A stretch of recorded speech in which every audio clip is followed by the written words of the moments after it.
everyone, welcome back to the channel.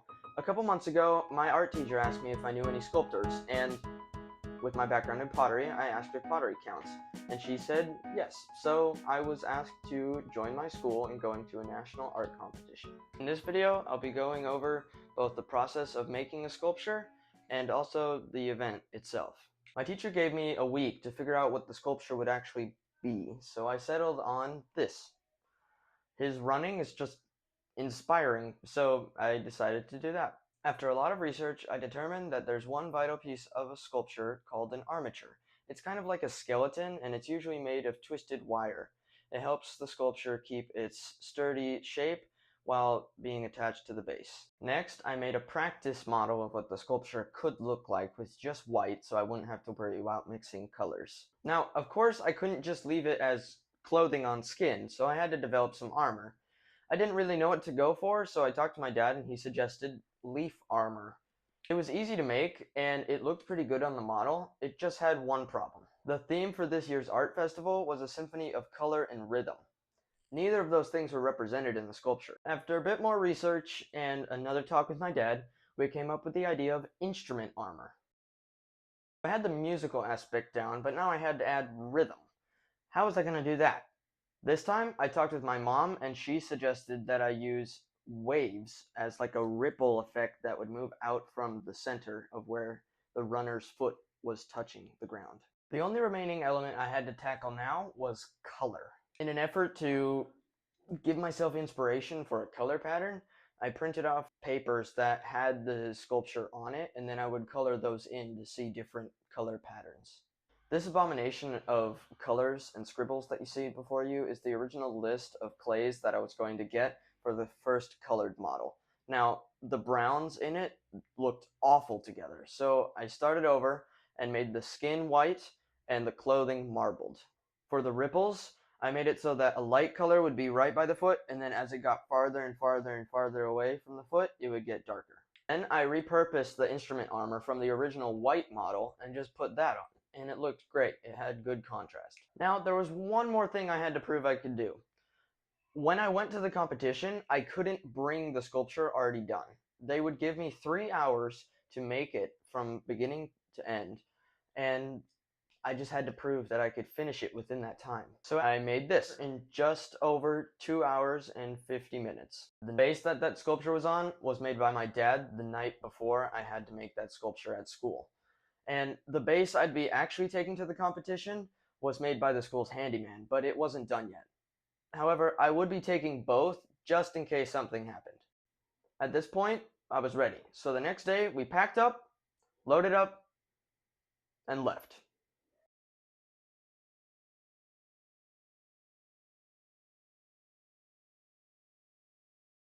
Here we go.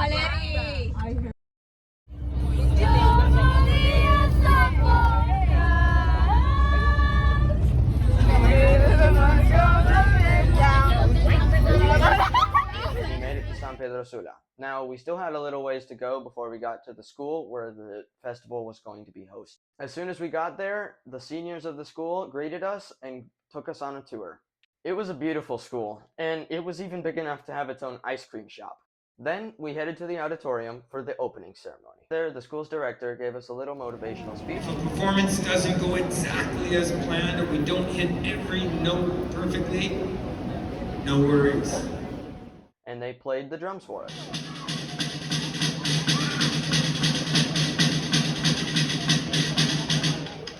On the way out the door, we shook hands with a giant banana and headed to the mall for dinner. Quick side note, this is Asiel, and I want you to see how many times you can spot him throughout this video. I'll tell you at the end how many times he actually shows up. I got some Burger King, and then we walked around the mall. They had some pretty cool stuff. After goofing off in the mall for a bit, we loaded up in the bus and finally headed to our hotel.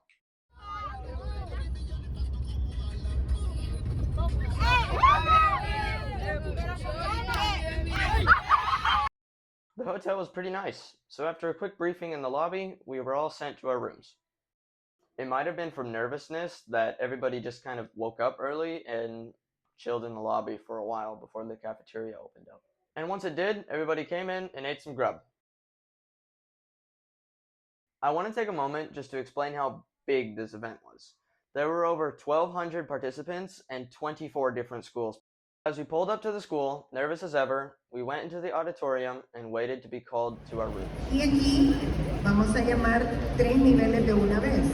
Nivel 3, 4 y 5 es cultura. One by one, all the artists were called to their rooms and headed off to where they needed to go. Hang on, did you catch that? The bass that I was holding was the one my dad made. The one made by the school's handyman got really scuffed up on the bus ride since it wasn't protected in my suitcase. Thank goodness I brought both of them. All the sculptors headed off to our room and we set up our workspaces. Sadly, I wasn't allowed to use my phone during the competition, but with just 15 minutes left on the clock, I finished with this.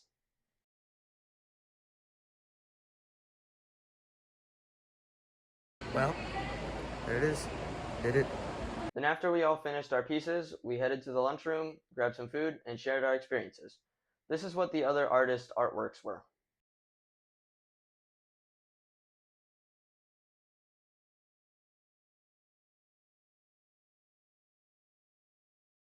Then we headed to our school's designated practice room. It was a bit chaotic.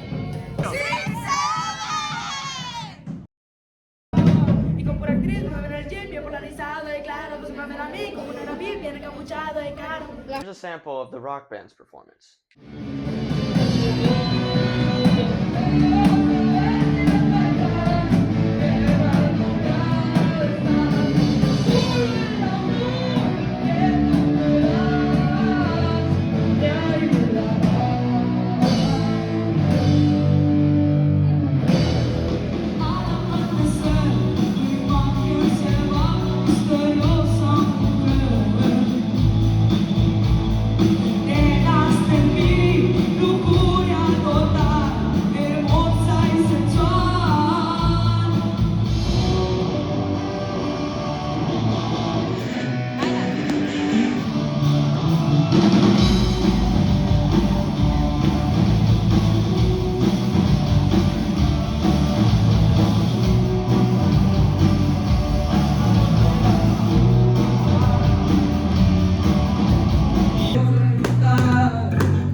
Now for the choir's performance.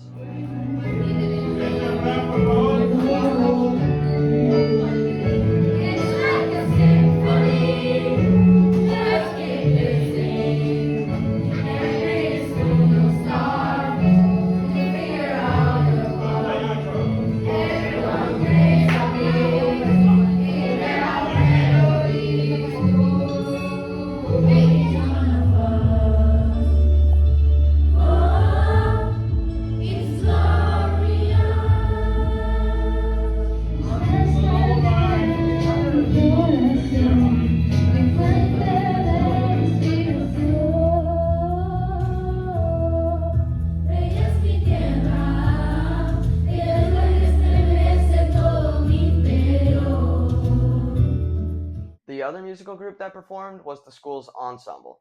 They performed during the art competition, so somebody else had to film them.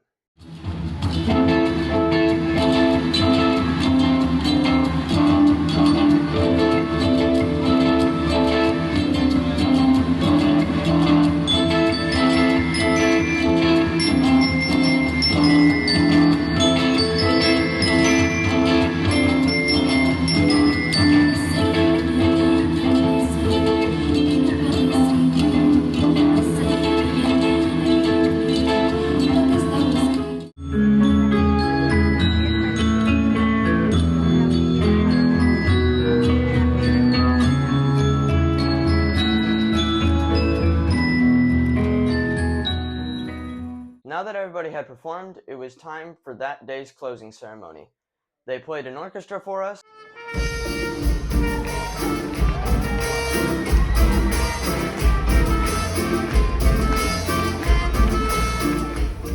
and a singer came to perform.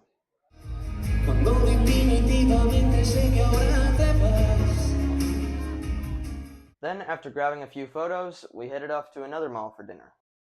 Then we went back to the hotel, slept, woke up, ate some breakfast, which was great that day. Speaking of great, huge shout out to the teachers and adults that decided to take care of us this week. It really means a lot. Anyways, we went back to the festival, but that day we were doing workshops. Each student was sent to their own room. I chose 3D drawing. Each of the kids that was in 3D drawing got a booklet with these materials. After being given some pointers, we drew. See if you can guess what I drew in the comments. After that, the artists met up in the lunchroom again to show each other what we'd done.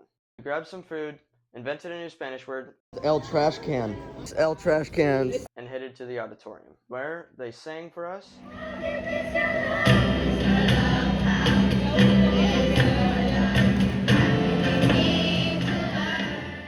And then the judges set up the award tables. Then they started calling the winners. Bien, pasamos a dibujo 1, nivel 4. Tercer lugar, Claudia Cecilia Paredes Funes, Baker School. After a while, they called up the winners for sculpture. And guess what? I won! Yep. Then after grabbing some victory photos, we left the festival for the last time. The sculpture was wobbling like crazy on my lap in the bus ride, and if I wanted to take it home in one piece, I was going to have to fix that. We went to the mall again, but this time got food to go. Then we went back to the hotel for some pool time.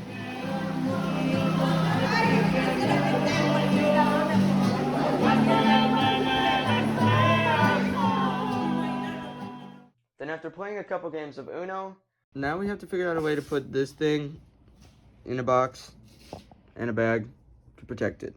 A few moments later. I made this cover that I'll put on top of the base like this.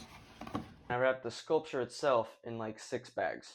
Then I stuffed everything in my suitcase and crossed my fingers that it wouldn't be destroyed on the way home. The next day, we had an especially good breakfast, finished packing, grabbed some final photos, and then we left San Pedro Sula. I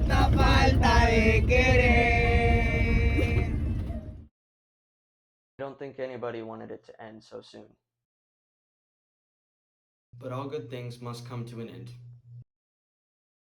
Turned out that the sculpture was just fine when I unpackaged it, and it serves as a reminder of the energy and enthusiasm that was at that festival. Now, while the sculpture is undamaged, parts of the memory of the festival are, and that has to do with one thing: phones. Almost every moment of the trip, somebody was on a screen. I'm not completely innocent, but I do know that I would rather spend time with the people around me than with a screen in my pocket.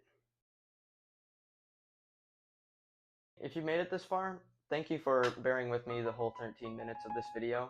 It really means a lot. If you like my content, please make sure to like and subscribe. For those of you who were counting, Asiel showed up 21 times throughout this video. I hope this video will inspire you to never stop being creative, to keep solving problems, and to never hesitate to persevere. Later.